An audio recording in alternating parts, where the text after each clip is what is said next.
from spending a week at the combine. First of all, have you recovered yet? It always takes a while, and I'm finding that the older I get, the longer it takes to bounce back. And I was kind of smart. I kind of tapered my nights as the week went along, because the thing about the combine is, yes, you have the day where you're doing interviews with the prospects, and catching up with people, but a lot of the work happens after hours and some late nights, with catching up with scouts and coaches and general managers and agents and stuff. So it's like you're working 20-hour days. So it takes a little while to recover from. It's also something that's gotten harder because there's so many people there. So it's harder sometimes to get time with some people unless you're waiting for them late at night too. Because the timing of it has changed as well. Yeah, no, you're exactly right. And that kind of has made it even more complicated because instead before there was like a dinner hour, but now everything is so late because of the prime time. So a lot of those guys aren't coming out till, not getting done with interviews until 11 o'clock at night. And so, yeah, it just makes the days even longer. And it's just not, it's great for TV purposes, but even for the athletes, the coaches, it's not as practical as it could be. Right. Well, so let's talk about some of the things you may have learned from there. Obviously, not everything you're going to be able to divulge, but just about some prospects. And I want to start with Malik Willis, since you just wrote about him a couple of days ago in USA Today. And for people who want to see it, go back and check it out. What did you learn about him just from the interview and the stories that you had to write on him and just being around him for at least a little bit? I really liked his mental makeup. He is very confident, but is also very down to earth. Had a humility to him, and also doesn't seem like he gets too high or too low. Doesn't buy into the hype machine. Really just, it seemed like, but he has some humor to him as well. He knows who he is. He felt like he was comfortable in his own skin, and wasn't trying to be anything, wasn't trying to put on a show. Right. And then I think one of the most impressive things was he didn't even realize was being taped was after his interviews, he was seen on the street giving clothes to homeless people. Right. And I also saw at one point during he was walking through the convention center, because there are, fans can come into certain parts of that. And this kid, he stopped and was very gracious and signed stuff, where normally, players you're not supposed to, there are signs saying no autographs, no autographs. But he was there and, had no problem taking some time out for some young fans. But again, he had great answers, well thought out, was a thoughtful person, quick to give credit to other people, his parents, his coaches. I just really, and again, like I said, he had some humor to him. And I was like, if we're just drafting based off of personality, sell the house, sell the farm, Right. and move up high and get him, so we'll see. Now, as far as his performance goes, from talking to NFL talent evaluators, they didn't really learn a whole lot because they'd seen him at the Senior Bowl, throwing, but they felt like, hey, he can definitely throw. He's going to take some time. The best situation would be for him to go somewhere where there's a veteran and he can kind of, learn and soak things up. But he definitely has improved some on his fundamentals. He talked about needing to improve his footwork and his base to help improve his accuracy. And from what they said, it looked like he's taking strides. Now, he's still not anywhere close to a finished product, but they did see some growth out of him. And he's got such a high ceiling. That's why he's very intriguing. And you had in your story, and some of these comps I've heard as well, tell people some of the comps that you heard for him. Yeah, there were people who were saying that, he could be a Donovan McNabb, Steve McNair type, that he reminded him of them. Now, Steve McNair was bigger. He is similar in size to Donovan McNabb when Donovan McNabb was coming out. That's 6'1", 225. Now McNabb obviously got a little bigger once in the league, but similar size. A little bit bigger when he was here too. Oh, quite. Yeah, definitely. And so, but as far as the athleticism, the big arm, the things he can do, they feel like there's a high ceiling. Now, again, that's high praise. That's and some people I talked to said he's one of the most athletic, most gifted athletic quarterbacks coming out in some time. Now I'm like, whew, that sounds a little bit, kind of crazy considering, some of the guys like, I mean, like Lamar Jackson, but there's a lot to like there with him from a physical standpoint. Do you do you get a sense of still somewhat, I guess it's not quite early in this process, still got another month and a half or so, where he ends up, not team, but area? Is it hard to determine that at this point? Because it does seem like sometimes you hear top 10, sometimes you hear he'll be here at 11 if Washington wants him, sometimes you hear a little bit later. Yeah, I still think it's super early, and I think there's a lot of stuff flying around. I mean, I heard that, depending on how he does in interviews and things like that, he could go as high as to Carolina. You know what I mean? But then other people, again, like you said, say middle of the first round, late for nobody really knows right now. I do think that there's a chance he could be there in the middle of the first round, but again, it's just speculation. Again, there's some people who will fall in love with a different guy. There Right. are some talent evaluators I've talked to and said that they only have first round grades on the kid from Ole Miss and on Willis. Then other people think that the Pittsburgh quarterback could be a first rounder. So there's a lot of differing opinions, a lot more homework and checking of the boxes, cross referencing that has to do before teams really make up their minds. And I know like Martin Mayhew said when he spoke at the podium that there's no consensus QB1, and that's exactly what you've heard from a lot of people throughout this process. Looking at let's go to some veteran free agents because that's going to happen before we do the draft. Amari Cooper, what do you think is going to happen there, and what kind of market do you think he'll have? Well, I think that he's going to get released. It seems like that is, and I had been hearing that a little bit, leading up to Combine Week there.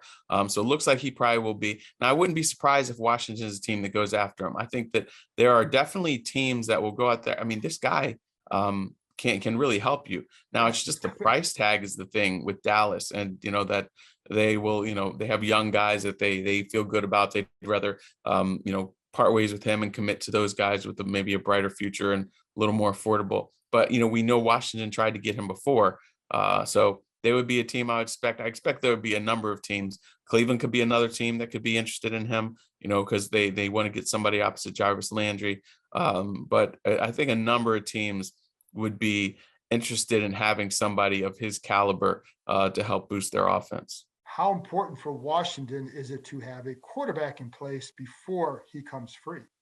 Oh, for sure. Because I mean, yeah, somebody can throw money at you, but who's going to be throwing you the ball? I think any wide receiver, especially a guy who's been around for a little while, wants to make sure that he's going to be put in position to succeed. I don't know that, you're going to get a lot of people wanting to sign on if you don't know who your quarterback's going to be. And I think that's why Washington's priority is to get a veteran quarterback to sell potential free agents on coming here. Now, obviously, we don't know what's going to happen, but what do you think? Like, what do you think ultimately for Washington who ends up at quarterback? I mean, this is a guess, but what do you think? What do you think? It's not going to be anybody sexy. It's not going to be a Russell Wilson or Aaron Rodgers or Deshaun Watson. It's probably going to be somebody like Mitch Trubisky or a Carson Wentz. Maybe, I mean, we can see maybe about Jimmy Garoppolo. But, if you're him, if you look at this roster and you look at some other rosters out there, is this one desirable enough? I don't know. But again, obviously, maybe it will be out of Jimmy's hands if, there's a trade, type of thing. But I don't think that they're going to wind up being able to get a real frontline guy. Yes, they'll try. And I know that was floated out there last week that they tried with Russell Wilson, but Seattle has no intention of trading him. But I do think that we're more so thinking about, a Trubisky, a Wentz, some of those second, third-ish tier type of guys. And obviously, any quarterback that has a pulse of a chance of being moved, they will be calling about.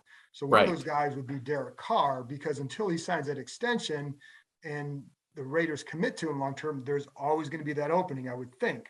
What do you think happens there? And I know they have to have a path to another quarterback as well, but what do you think happens? I think that they get him redone. I mean, because the problem is this: if you don't re-sign him, what's your next, best option? Because Mariota's going to be a free agent as well. So I mean, that's another one that we didn't throw in there for Washington. But I'm pretty sure that he was one He'll be that a is. free agent. Yeah, he'll be a free agent. So I mean, that's another one that Washington can maybe consider. But if you're the Raiders, again, it's not like you can trade him for a bunch of picks and get a surefire game changer quarterback in the first round. They want to win. They're trying to secure that fan base there. They've got a new stadium, trying to attract people. If you're having to restart at quarterback, and you're much better off going with the guy who got you into the playoffs and Derek Carr, getting him taken care of and continue to build. I imagine that working with him is something that appealed to Josh McDaniel. So, last year, early in the year, it was looking a little bit shaky there for his tenure there. Yes, I know they still have to get that taken care of, but I feel like he's going to be there in Las Vegas. The one scenario where I could see maybe is if they just say that's the price tag is too much for us. And Right. Josh McDaniel says, you know what? I had Jimmy G in New England and I liked him there. We can go get him. That's the one scenario where you can see, oh, okay. Or if they got Deshaun, but otherwise, all these teams, like if you have a good quarterback, you don't get rid of them. Right. And then the other thing is, okay, so say they do, but I mean, okay, he wants to go somewhere where he can win. He was here at a place that, again, they just made the playoffs. Is he going to look at this team and be like, yeah, this is where I'm ready to go? Where, they're still in the middle of rebuilding. I just don't feel like Washington is quite as close as they think that they are. I don't know that they're as attractive as they think that they are. I was going to say, I sense some skepticism with your just a quarterback away with that line of thinking. I sense some skepticism here. Yeah, they're not there. And they're building, but man, there's a lot that they need. I think when you look at some of these rosters and you compare them with theirs. So again, anybody can make a leap, if they have health, but they got a lot they got to resolve before, a veteran quarterback who's been in the league for a while and has fallen short in it, because everybody's going to want a Matt Stafford type of situation. I mean, Tom Brady goes from the Patriots to the Bucs and boom, they win a championship. Matt Stafford goes from, years of disappointment and frustration in Detroit and then goes to the Rams and wins a championship. All these veterans, Russell Wilson wasn't talking about winning out of Seattle so he could go help a rebuilding Washington team. All these teams, these guys that are starting to get there up there, towards the 30s or a little beyond, they want to win. When you're at the combine, when you hear talk of Washington, how much do people talk about the ownership situation? Is it a topic, whether, privately among agents, among anybody? Yeah, I did have a number of people who talked about it, and they basically said that nothing's going to change here until the owner's gone. That was the consensus that a number of people had there. Just like, man, what a mess that is. Unfortunately, that stench is still there for people, and a lot of people respect Ron and his coaching staff, but at the same time, they know that this thing is kind of like Gilligan's Island, where the episode, the events change, but you always wind up stuck on the island. They know who the owner is, and they can slap some new paint on it, and have a revolving door at quarterback and change the name and everything. But the guy who's leading it is still the same guy, and there's a reason why they haven't won in years, and consistently. And so people kind of feel like, here they go again. So are you talking about the episode where Gilligan did something stupid and the skipper got mad at him? You saw that one? Yeah. You saw that? Yeah.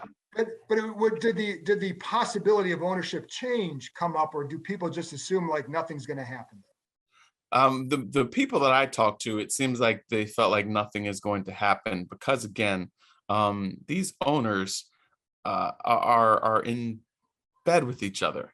As we saw, Jerry Jones had said that he felt like the league did a great job of disciplining Snyder and was adequate. Well, then we find out why, because Jerry Jones and them had reached settlements, with cheerleaders, former cheerleaders. Every single one of these guys has some type of skeletons in their closet, and if they oust Snyder, or they set a precedent that, okay, you're accused, boom, you're ousted, and then then what's going to stop people from coming at them? I've heard more intrigue or concern about the Stephen Ross stuff with the potentially throwing games because of the gambling implications, and that's money, more so than the Snyder thing. Do you think this would keep free agents or players from signing here, from wanting to come here? Or a lot of times you talk to agents and they just say it's about the money. Right. No, and it is. It's about the money and about the opportunity. Right. How close are you to wanting to win? And it's just, everybody, that has a price tag, and they have a dollar amount in their mind. And if they can get it, then they're like, hey, well, maybe I can be part of the change. And some people will be okay with that. Some people won't. But if you're comparing two teams and the money is similar and you have a more stable situation, then you're going to opt for that rather than the dysfunction. But I don't think that it'll, outside a quarterback, I don't think that, it'll hurt them too much. What do you think happens with Rodgers? I don't know, like anybody could know. No, I think he goes back to Green Bay. I talked to a number of people last week when I was doing something on that, and there's a sense of optimism. I wouldn't say quite confidence, but there are people close to that organization who feel like pretty good that he's coming back there. There's the way that things ended there in San Francisco. Does he really want his last game as a Packer to be, such a disappointing showing against San Francisco? Because again, look, they lost, but it wasn't because he did everything possible. The defense kept them in that game. Right. And, special teams did not play well, but Rodgers himself did not play well at all. And they could hardly score. So does he want his legacy ending in Green Bay like that? One person said they didn't think so. And again, things have gotten to, it's just the tone when he talks about the organization, about the GM. The first three people that he thanked with his MVP were Gutekunst and Mark Murphy, and the executive VP of football operations, Ball. And then he went on to Matt LaFleur. From talking to people, I feel like he's going to be back there. Now, again, he's a different guy. He could change his mind, whatever. But I think my money is on Green Bay. Deshaun Watson, because I'm sure like this team is considering him. So yeah. I don't know that you can dismiss that for them. Whether or not they would pull it off or would they attempt to pull it off, don't know yet. But it's certainly something that's been in discussion. So what do you think happens with him? Well, he's still in play here. I'm sorry, I didn't mean to cut you off, but I know a lot of people are going to say this team should not be in the market for him for obvious reasons. Well, okay, say that there are no criminal charges and everything is settled, and either it's dropped or goes away or whatever. This team most definitely is going to pick up the phone and try to find it. They're from what I gather, he's still on their list of potential targets. Yep. What happens there, I really don't know. I feel like, time is getting short here. I had talked to people who felt like that before the start of free agency, he was going to have this stuff resolved, whether it's by settlements or whatever. And that way, they know what they're getting into and what his future is going to be. And, as far as legally, but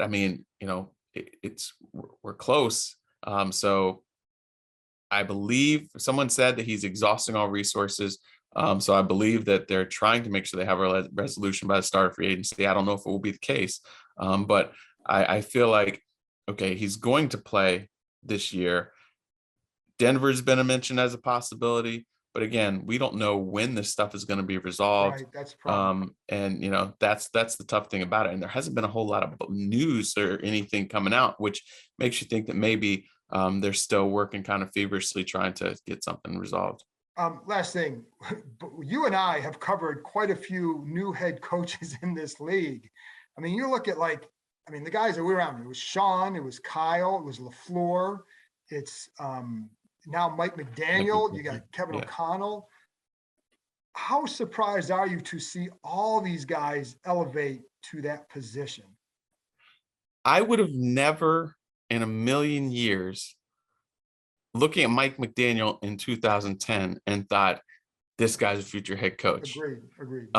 Now, 3 years ago when I went to training camp and saw, or I guess it's 2 years ago, it's all running together. 2 years ago, went to training camp and saw how active and hands-on he was as Kyle was just kind of standing back. And I was like, wow, this guy has grown up. This guy has changed a lot. And he is very, so, I mean, it sounds crazy, but I see why he's a head coach. Now he's a little bit different. I had wondered, okay, once he gets in front of these owners, I mean, are they going to connect with him? Are they going to get his humor? But he's again, definitely quirky. He's a quirky guy, but players like him. And people had asked me, dude, what are the locker room going? But players like this guy. So, 2010 me would have never thought that he was going to be a head coach. 2019 me could start to see it. And so that's interesting. Kevin O'Connell, surprised he's a head coach as quickly as he is.